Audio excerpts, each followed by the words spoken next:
Good day, everyone. You are welcome to this class today. I believe we have a nice time the last time. Um, my name is Shegun Oke. As I'm a facilitator for this module. For those of us that are joining, especially my YouTube channel, so that you can catch up with what we've done so far. I've explained the introduction and some of the Unit 1, Unit 2, and the Unit 3. So today we will look at some definitions and some of the examples. I want you to also, please, try as much as possible use your course material. They are all there. It's for your own good, please. This particular course, some of you believe is abstract, but why some of us believe that if you can study some of the definition, follow the results, the theorems, the corollary, the lemmas that are there, I think it will go a long way for you. Okay, without wasting much of our time, let me quickly share my screen so that we can start some of those definition, especially the aspect of one-to-one mapping and onto definition, one-to-one linear transformation, and some of the example when we have one-to-one or injective, we call it injective, and when the T is called onto mapping, or we call it surjective. So we look at the different example, then we move on from there. And at the end of the day, I believe you will also enjoy it yourself. Let me quickly share my screen. You are welcome. So in today, like I said, we look into the definition of, let's say, we have the definition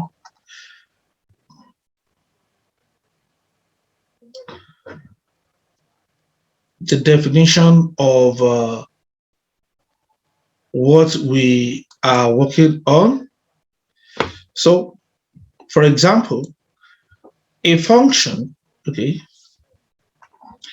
definition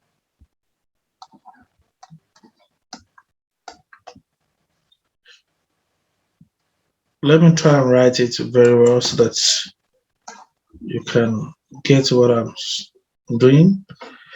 Please bear with me.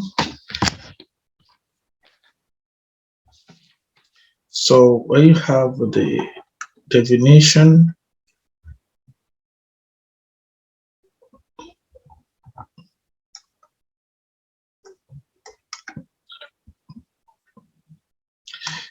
a function, they are all in your notes, but I still need to write some. T such that our V is mapped to W.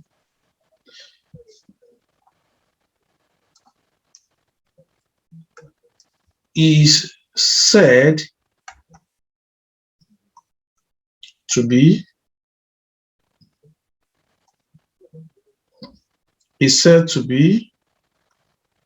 onto, underline this, if every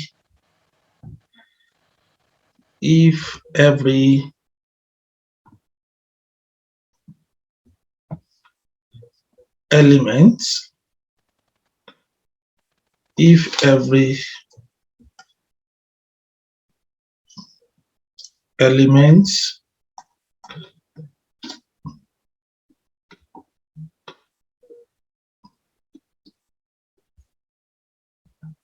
if every element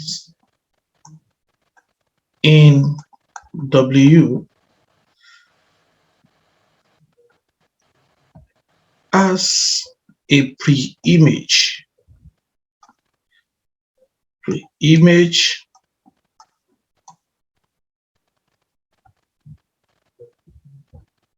You have pre-image in V. So that is T is onto when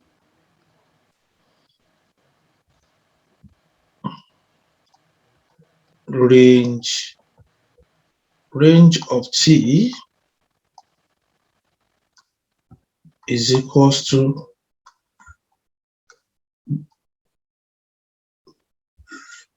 W. For example, I tried to explain some of these things last time. If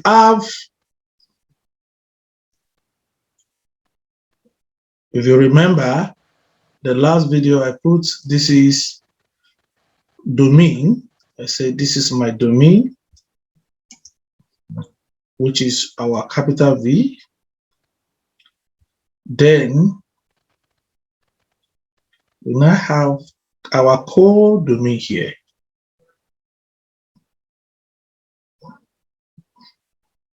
And our codomain is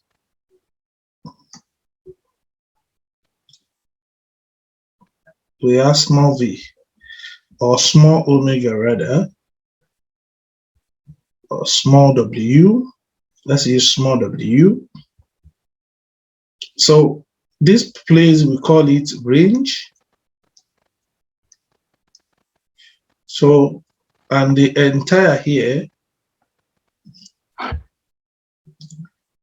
or we'll call this place, okay, let's say it's moved from here, the map from here to this point.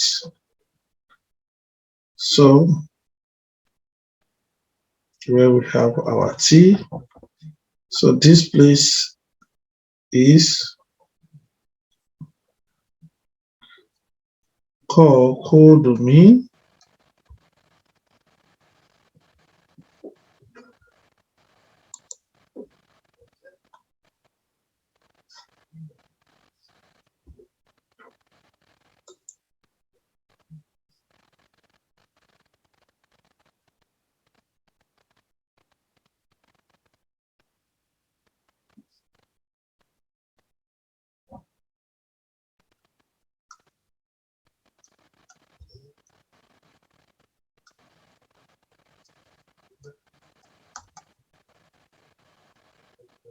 Call it codomain.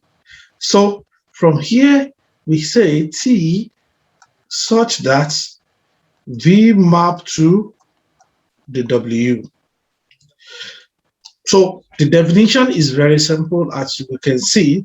But now let's look at the theorem that says, maybe I can call this one, is in your note, we can say, let me call this one theorem 1.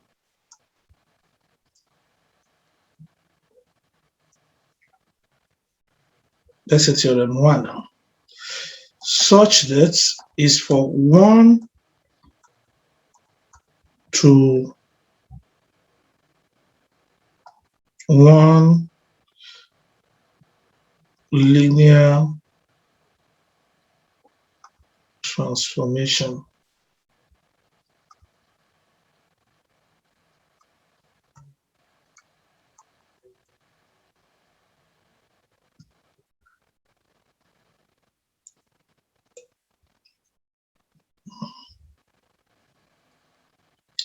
Linear transformation. So for 1-to-1, excuse me, for 1-to-1 linear transformation, we have it to be in this case. So that let's look at this particular theorem. It says let T is such that our V map to W be a linear transformation. LT means linear transformation. Then our T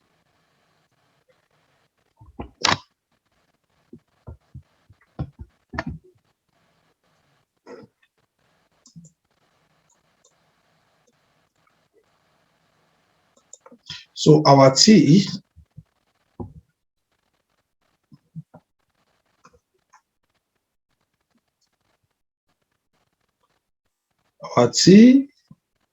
is our T is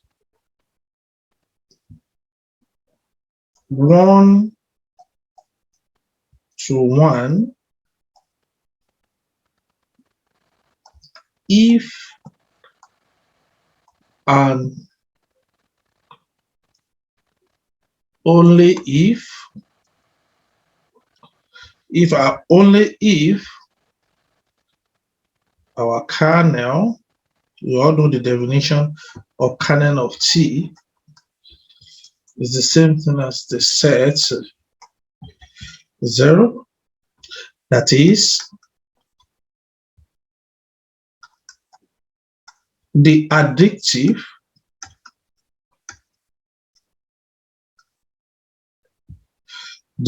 additive units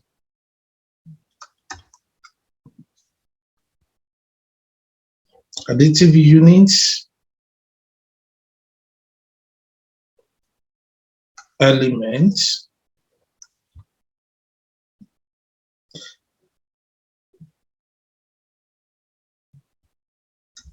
in V is mapped onto the additive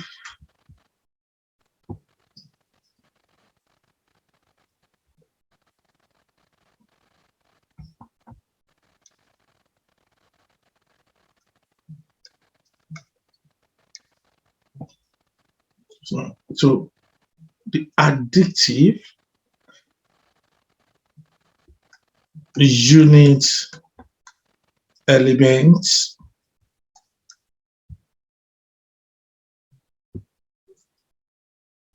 in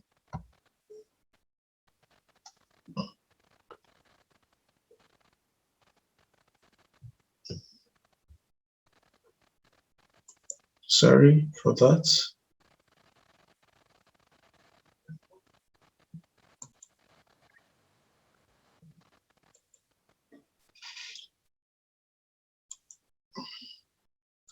Sorry for the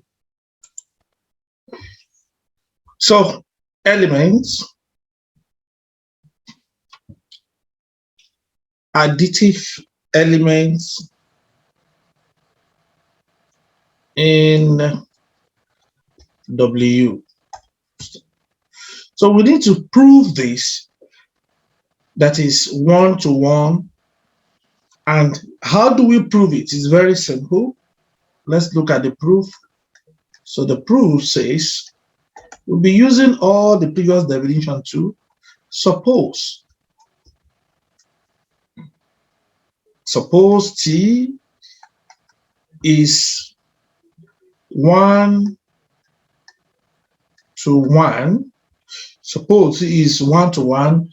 Some people would normally put it this way, 1 to 1. Still the same thing. Then T of V equals to 0 can only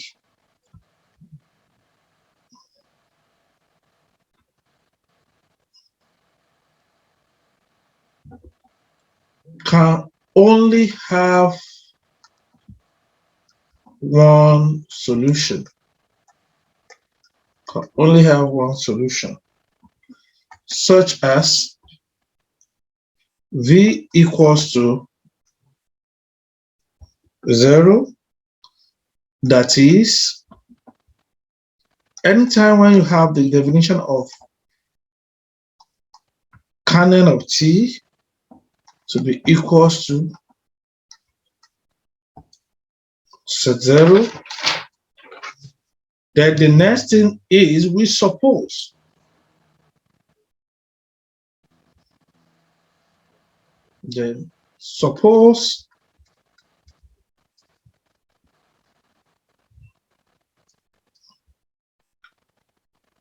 kernel of t is the same thing as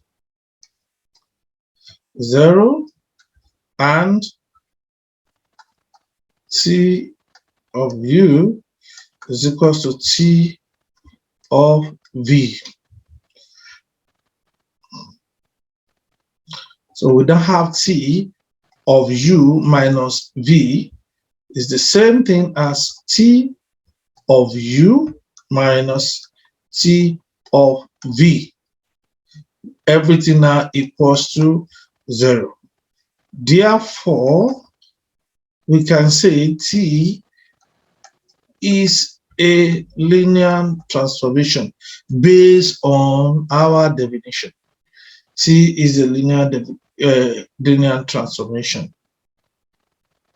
Then we can now go ahead and say, since we proved that we've established that T is a linear transformation, we can say our U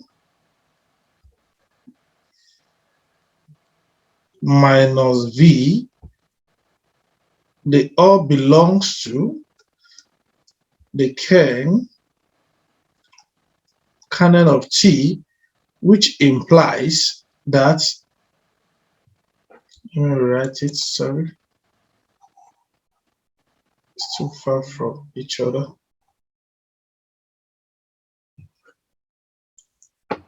So we have it to be U minus V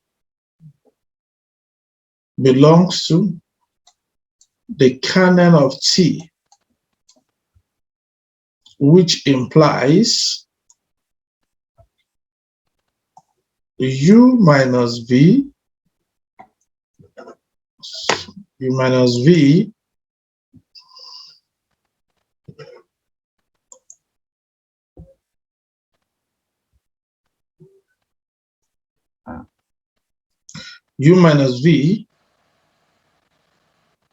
is equals to 0, which implies that T is 1-to-1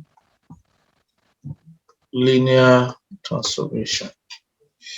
So we've established that T is if and only if, because at the end of the day, you and I agree with me that by the time you said U minus V equals to 0, if I take V out, it simply means U equals to V.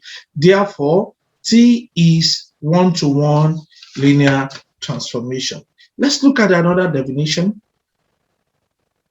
And from there, we move on.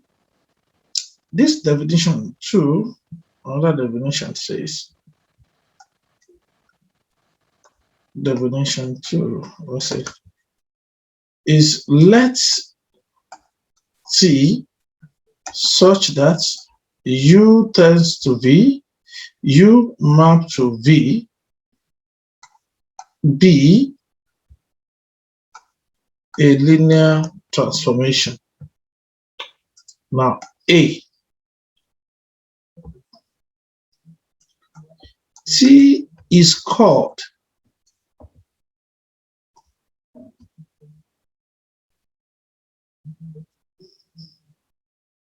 one-to-one or injective.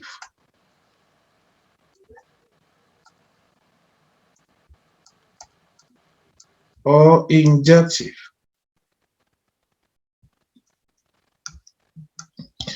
If for U1, U2 belongs to capital U with U1 is not the element of U2. We have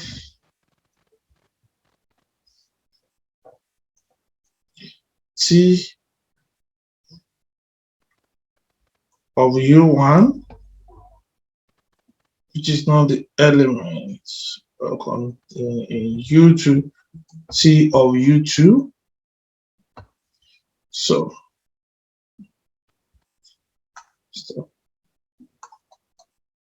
if T is injective,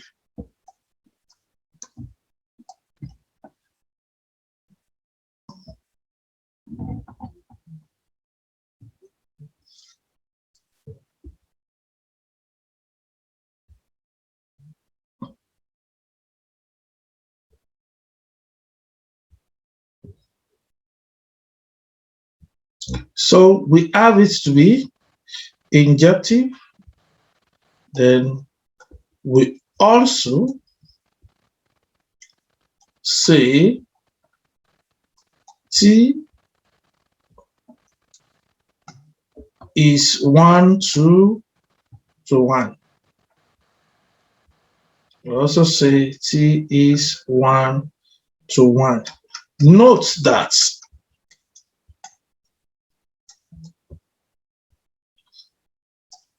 T is 1:1 if T of U1 is equals to T of U2, which implies U1 equals to U2. So Roman figure 2,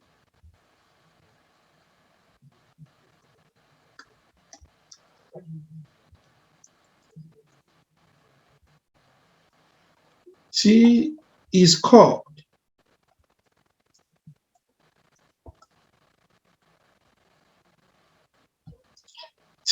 called onto or surjective.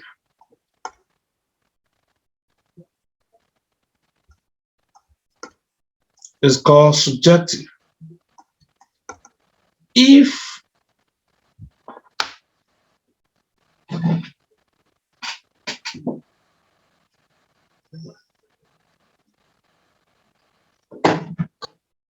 if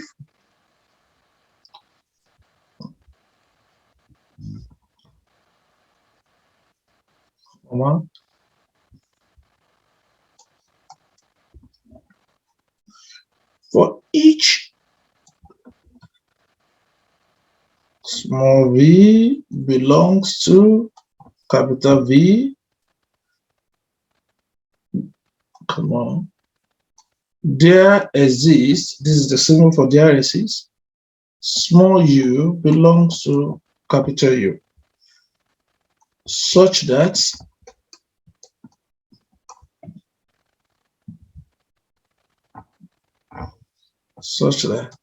T of U is equals to V. That is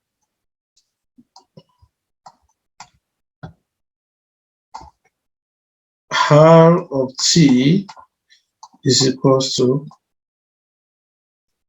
V. So what we are saying in this case is the function we are trying to describe is still the same thing as the function called 1:1 if the pre-image of every W is in range of T and consists of a single vector. For example, if I want to give example of, let's look at this example, e.g. for T of U equals to T of V implies that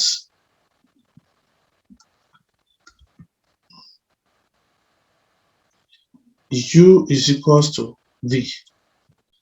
Implies that U equals to V. So then we can put it this way.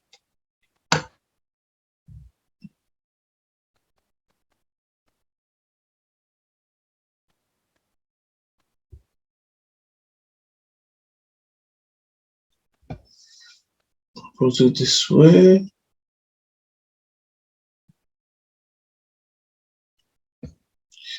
We can say this is our V, this is our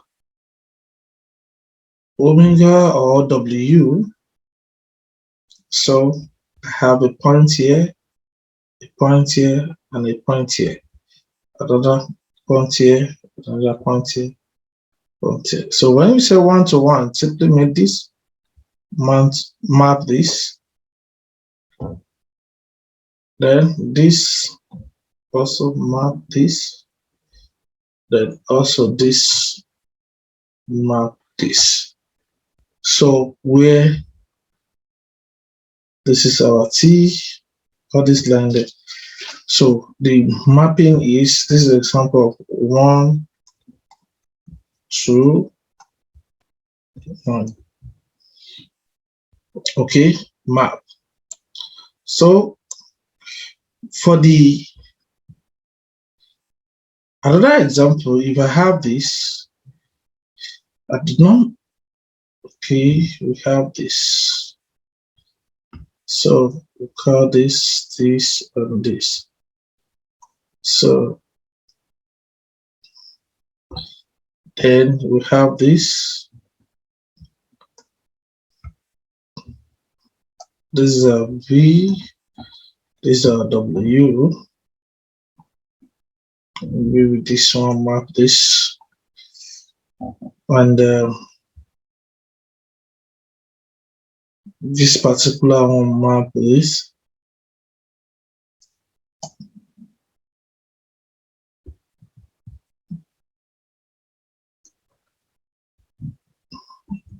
Still go ahead and map this. So this is not 1, 1. So you can't call this one not, it's not 1 to 1, because you can see one is being left out in the other particular order. So let's take note of those things. They are very important to us. So, but let's look at the theorem. Let's look at this particular theorem and look at some of the solution there. We have here, we have theorem 1 here. Let me call this one theorem 2.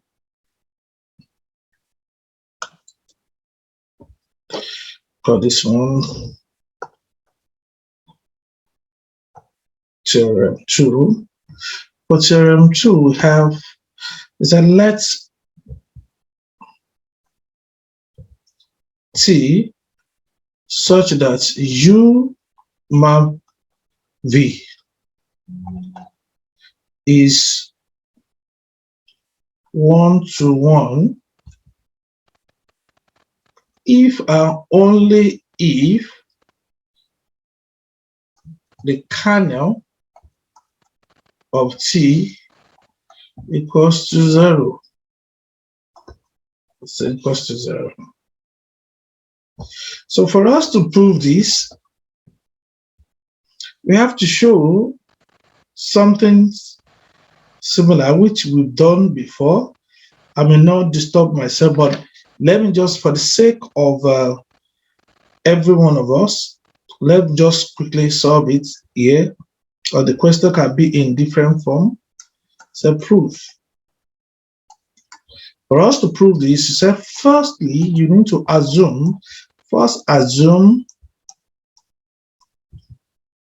T is 1 to 1. First, assume T is 1 to 1.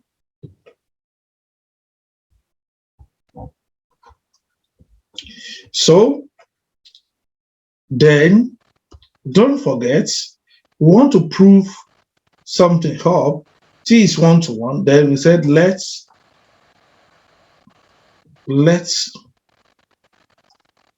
U belongs to kernel T. Then T of U is equals to 0. which is the same thing as t of 0, based on our previous definition. Conversely,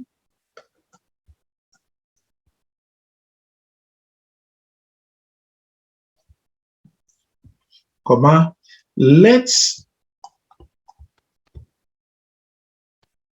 kernel of t equals to 0, and suppose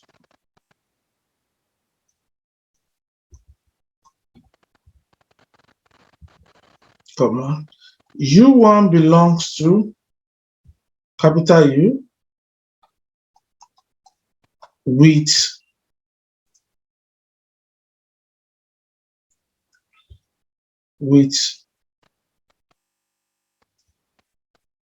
t of u1 equals to t of u2, which implies t of u2 minus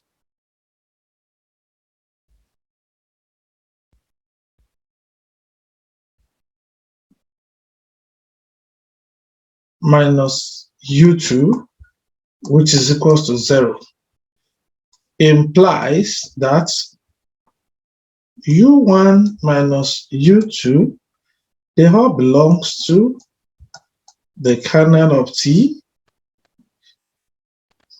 They all belongs to kernel of t.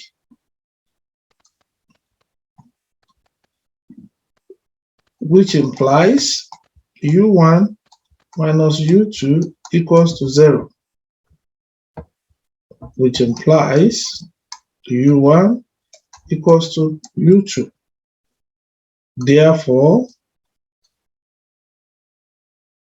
our t is 1, 2, 1, like the proof above. So please take note, the proof can come in different form. But let's look at another theorem. Let's look at another theorem. Another theorem here says, theorem 3, say, let U and V, let U and V, let U and V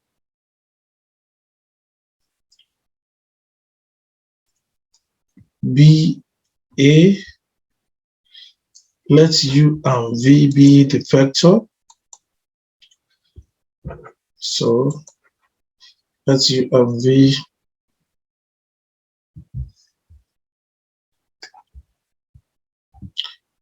be vector space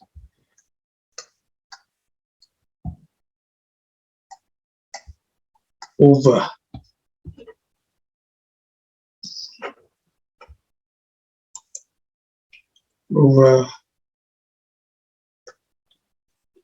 a field, capital F, then let's see such that U map to V be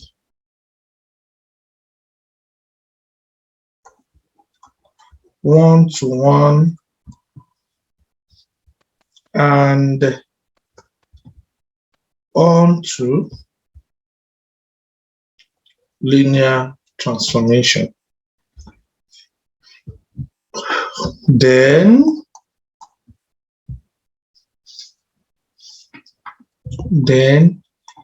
T inverse such that V map to U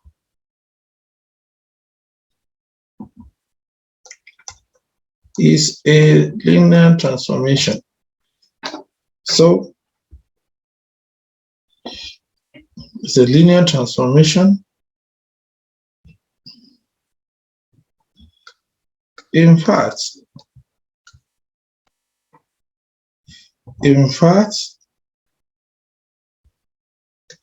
comma,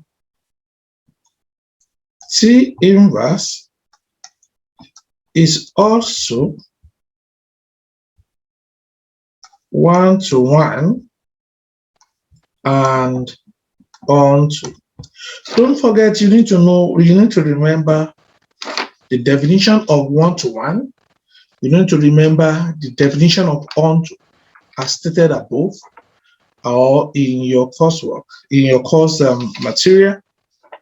Please check the book and digest the book. So let's look at the proof of this. The proof, but it simply means the first step is let y1, we can introduce, let y1, comma y2 belong to V, and alpha 1 and alpha 2 belong to the capital F, which is our field.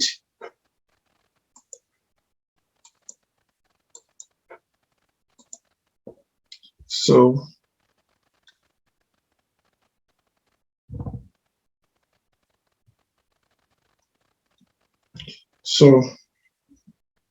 suppose, so from there, suppose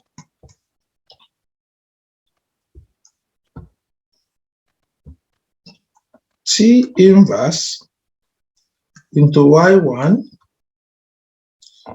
equals to x1 and T inverse into y2 equals to s2. So then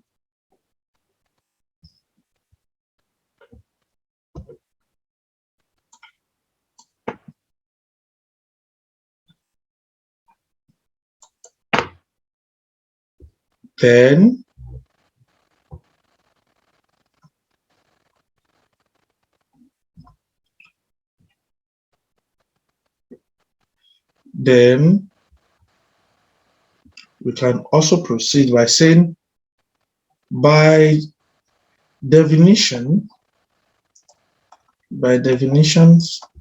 we have them. Y1 is equals to T of x1 and y2 equals to T of s2. So we can actually proceed from here by saying, now at this point that we have this, we can find the addition by saying alpha 1 y1 plus alpha 2 y2 is equals to alpha 1 into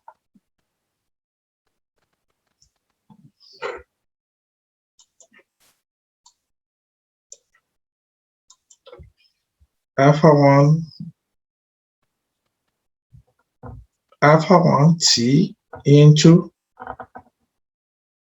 x1 plus alpha 2 t into s2, which is the same thing as t bracket alpha 1 x1 plus alpha 2 s2. Hence,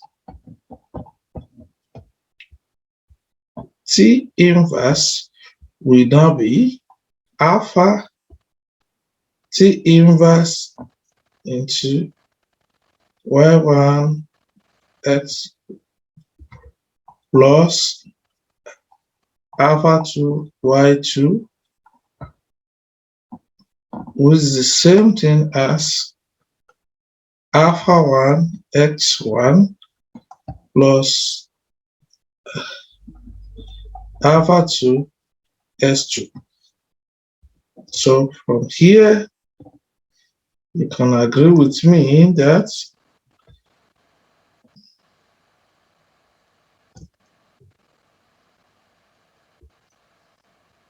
can agree with me that alpha 1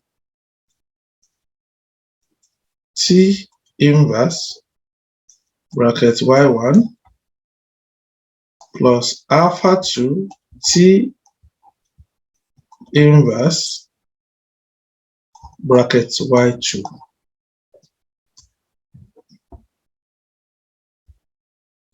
So our T inverse of y, which is equals to x, for all if this T of x equals to y.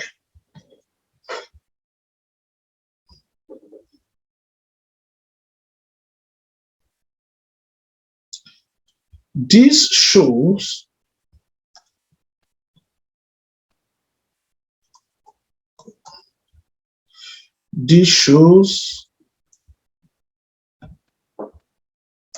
that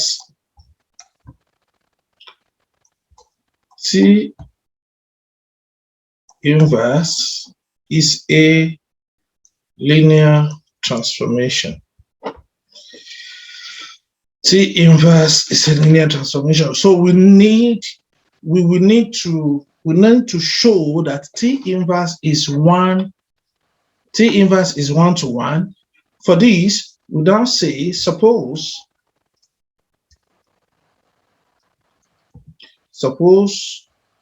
y1, y2 belongs to V, capital V, such that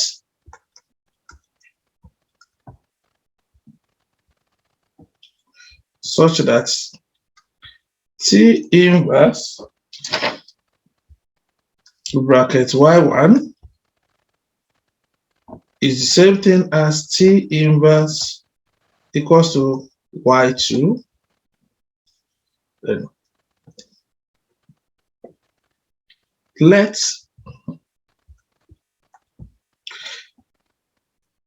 x1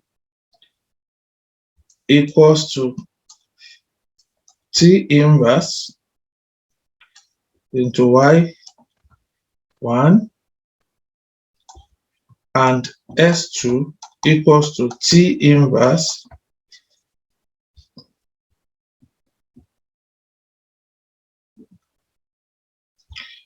into y2.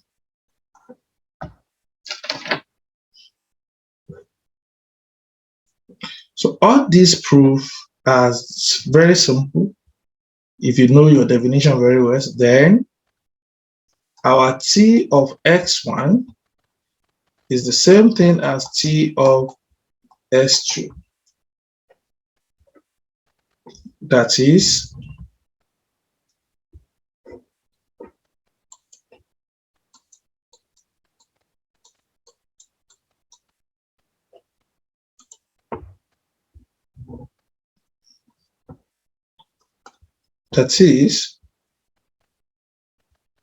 our y1 is equals to y2.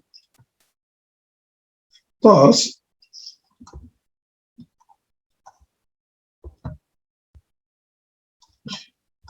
we have shown that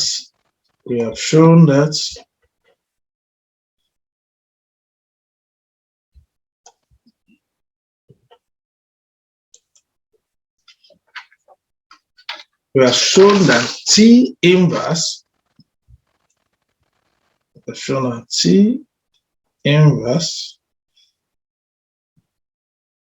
of y1 is the same thing as T inverse of y2, which implies y1 is equals to y2, proving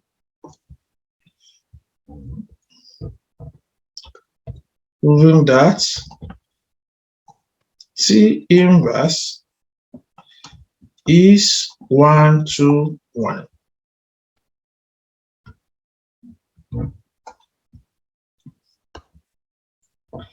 So for us to show is also we need the definition of onto the way I define it up in the earlier page. Let's look at it.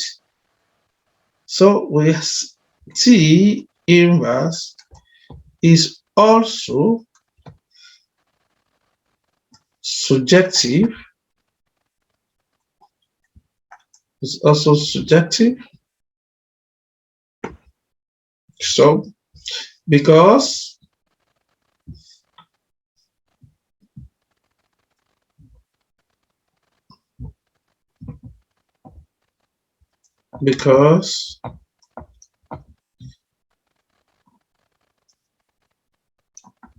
for any small u belong to capital U,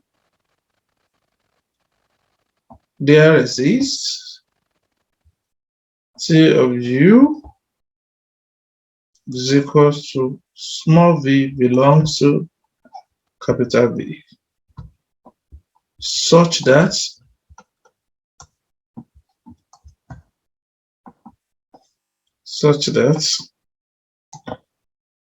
T inverse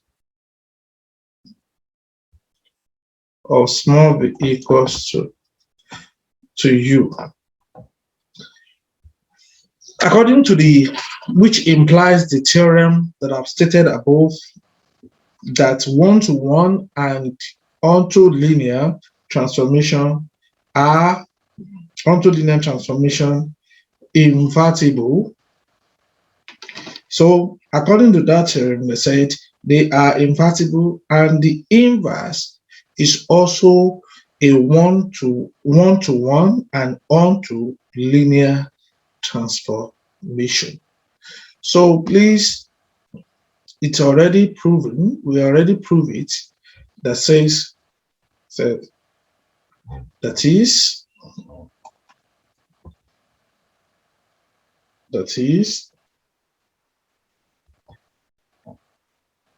a one-to-one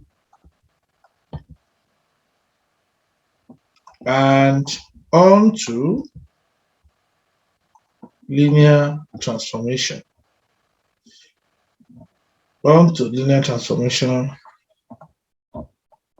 Invertible. So underline this, invertible in your notes.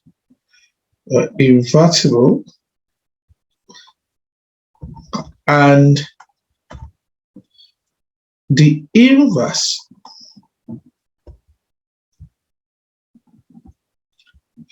is also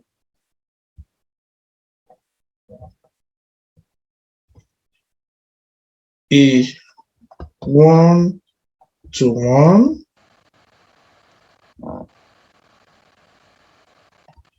and onto linear transformation. One-to-one and onto linear transformation. Don't forget that I said, let's take care of some of these things. For example, this particular definition is also key, the invertible, because we still need it. Then don't forget the earlier stated definitions. They are key to this particular proof. When we discover this particular surjective, this definition, they are very key. When do we say onto, and the map is onto, and when do we say is surjective? Please, let's take notes of those areas. They are very key when it comes to, this is when you have it to be one-to-one. Look at the condition that make it one-to-one. Look at the way we end it. Look at this point when we say T of U1 equals to T of U2, and everything implies that U1 is equals to U2. Once you can show this, that means the function is linear transformation. So then when it is, how do I know it's onto? By the time I can show that R of t is equals to P in any particular equation or function, it simply means they are, excuse me, the map is onto, like what we did here. We are able to show this. So it simply means is onto. So please remember, for any small u belongs to capital U, there exists t of u equals to small v that belongs to capital V, such that the inverse, don't forget, the inverse that we're dealing with is of this, meaning is equals to u. So please, let's take notes of that. Yeah. On this occasion, we will meet in the live section. I would like to stop sharing here so that we're going to meet in our live section. So from then, if you have any question, you can also bring it. So we will be able to discuss further and treat any other further question. I believe with these little aspects, this theorem that I've shown us, it will also guide us against all these audios and some of the definitions we have. I have a lot of definitions here that I need to discuss with you and give you an example and solve some of the examples with you. So by the time you get to the main work, all these examples will also be part of us. Please, I want you to please study. It's for your own good. Be encouraged. No matter the degree you are doing, please, it is very, very important for you to study, for you to find time to read, for you to find time to work. Right, as I said last time, write those definitions out, write those theorems out, write those proof out, and study them one by one. What are the conditions are they talking about? When is the map is injective? When is it subjective? So let's talk about it. So by the next our live class, we'll be talking about isomorphism and homomorphism. So from then I'll give us one or two examples, then we move on. So then from then we move into vector space. So by the time we get to the vector space, then we are going into detail of this particular course. So I want to welcome you once again. I want us to try as much as possible to make ourselves available. In the vector space, we'll be talking about vector space of linear transformation, and from there we will look at some of the proof, then we'll move on. So once again, you are welcome, and if you have any question, please feel free to ask your question in the live section. Thank you so much. See you next time. My name is Dr. Shegun. Okay. Bye for now.